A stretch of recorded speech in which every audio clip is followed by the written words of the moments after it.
السلام عليكم وحنا جوجا أبوان كوينايا أبوان قاسين وأبوان غير سومالي لنا كنا دشين مقالة برو أبوان كسر دو بل waxaan doonayaa inaan maasooyinkaagii gaagaabnaa wax nooga taabatid aad iyo aad baad mahadsantahay saaxiib maasooyinkayga waxaan xayeysiinta iyo maanta xayeysiintu way fara badan tahay laakiin imika wixii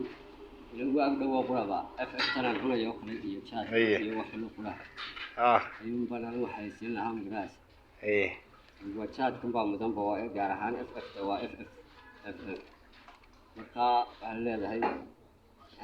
geedaha qormacadka ah gaariga ku qoofalan iyo marka qaad soo dhaco